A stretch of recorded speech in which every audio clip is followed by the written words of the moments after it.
too long. It's good to be home. Of course.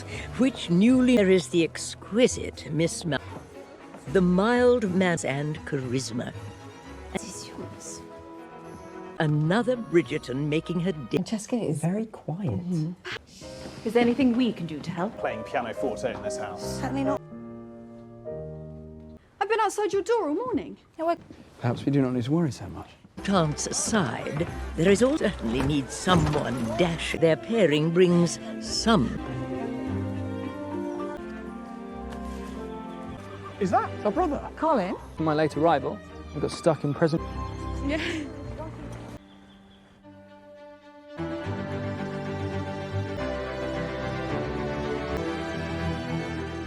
Mrs. Varley, Lorraine Ashbourne welcomes Penelope Featherington, Nicola Coughlan and Lady Portia, Polly Walker upon their arrival at the start of this Bridgerton episode.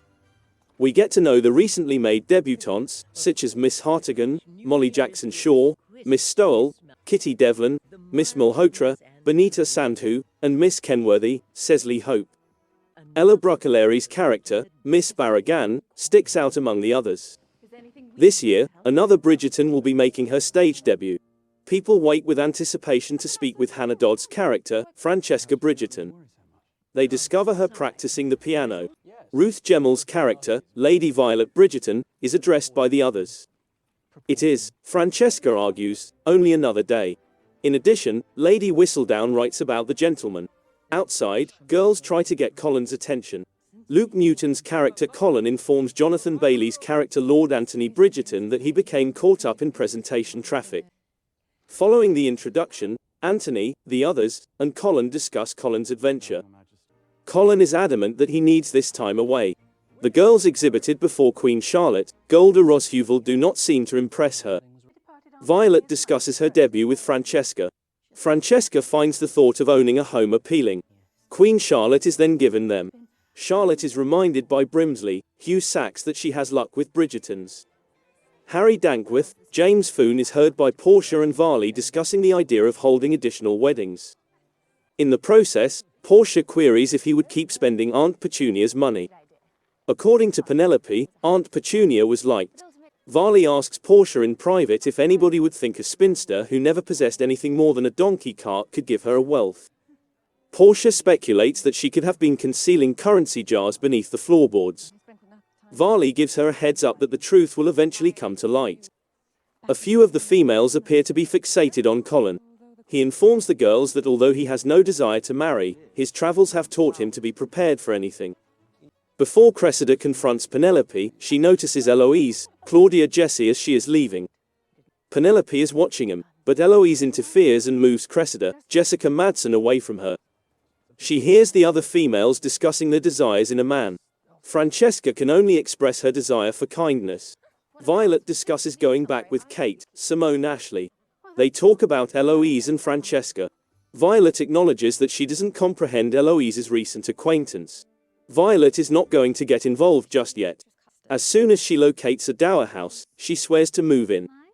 Kate is happy to have her nearby. Ajoa Ando's Lady Agatha Danbury addresses them. Colin keeps hanging around with chicks. Others are informed by Portia that there would be no more laying claims. In a wool, the late Lord Featherington left her daughters the estate in the event that any of them bears fruit. Colin discusses his attire with Penelope. Later, Portia confides in Penelope that she finds solace in the knowledge that she would always have her back. Penelope visits Genevieve de la Croix, Catherine Drysdale, the following day in order to buy new clothing. She says that in order to move away from her mother and sisters, she has to find a spouse. Penelope shares with her ideal spouse. She requests something akin to what they addressed in Paris. Colin presents a gift to his mother. Colin hands Eloise a book with rare Bavarian literature as soon as she walks into the room. She claims to have started reading Emma. According to Eloise, the book has truth, comedy, and the difficulties of friendship. She clarifies that when no one else would, Cressida is the one who shows her kindness. Eloise claims that Penelope and she have become less close. Eloise has chosen to align with the victorious side after Lady Whistledown almost destroyed her previous season. Later on, Ray is asked to meet Penelope in the carriage when Eloise runs into her. Eloise is informed by Penelope that she shunned society because she wasn't sure if she wanted to see her. She feels grateful that Eloise has kept her secret. Penelope's writings have not pleased Eloise. They now have different lifestyles. Luke Thompson's Benedict tells Anthony he's not sure what to do at this point. Edward Bennett's character Walter Dundas arrives to meet Alice Mondrick, Emma Naomi and Will Mondrick, Martin's Imhangbe. Is Alice aware of her great-aunt, Lady Kent? He asks. She gave everything to her son Nicholas when she passed away. The next Baron of Kent will be him. Anthony and Kate have moments in bed. Kate stops him to inform him that tonight is Lady Danbury's ball and that this is her first week as a Viscountess. Her goal is to leave a positive impression.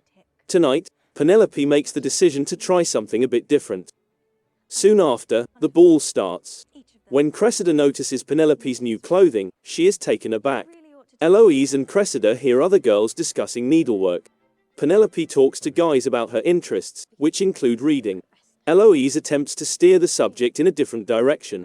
To avoid giving Lady Whistledown anything to write about, the guys move away from Penelope. Penelope is brought up to Queen Charlotte by Lady Danbury. Francesca talks to Lord Fife and others about her interests and goals. She makes her fast getaway and informs Anthony that she needs some alone time. Violet only needed a moment, he says. Penelope advises Francesca to get out onto the dance floor. Francesca acknowledges that she dislikes attention and that she didn't like the talk with the gentleman. They both acknowledge that growing apart from siblings may be challenging. After dancing, Francesca tells Penelope that she needs to follow suit. A few seconds later, Lord Debling checks on Penelope. If she so chooses, he believes she knows how to make one with her. In the end, Cressida tears her garment by treading on it. It was probably an expensive cloth, she informs her. Penelope storms off as Eloise attempts to apologize. Colin follows her after observing her go. Penelope, furious, claims she has no possibilities and is in her third year on the marriage market. Colin says he misses her and wonders why she didn't reply to his letters. He promised everyone he would never court her, she reminded him. She never realized that he was capable of such cruelty. After returning home, Penelope starts writing. Walter Dundas pays Portia a call the next day. She had informed him that her whole money was taken by her cousin Jack Feathering when he left town. He has a signed contract from Jack that says one of her daughters will inherit the estate if she has a male child. There isn't another male heir alive that the Crown is aware of right now. Walter alerts her about the potential turmoil in the event that it turns out the paper is fake. Portia is adamant that the document is authentic. Other than Francesca, Cressida informs Eloise that she has no competitors. Eloise claims that Penelope suffered cruelly at her hands. Finding true friends has been difficult, according to Cressida. The females are usually pitted against each other during the season.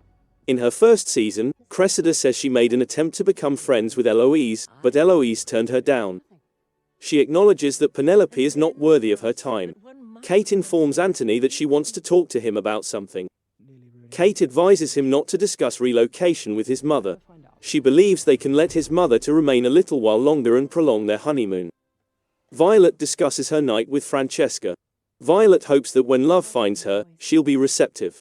Francesca is curious to find out. To make amends for his remarks from the previous season, Colin pays Penelope a visit. He claims he looks for her because he is confident in her ability to uplift him. In order to help her find a spouse, Colin promises to teach her charm. He desires to win back the trust of the individual who showed him appreciation. Penelope acknowledges their friendship and shakes his hand. Penelope starts to worry about what she wrote about him after he goes. Welcome to Lord Kent's new residence. Queen Charlotte thinks Lady Whistledown is being deceptive once more. Penelope reaches over to her sisters for a copy. She corrects everything Whistledown stated concerning Colin. Colin is informed by Eloise that he is featured in the newsletter. It claims that Colin seemed to have fully accepted a new identity. Whistledown wonders if Colin really knows, or if it's just a trick. Colin tells Eloise that although he doesn't give a damn about what she says about him, he will never forgive her for attempting to destroy Lady Crane and Eloise. Colin is unaware of her identity. He'll make sure her life is devastated if he ever finds out.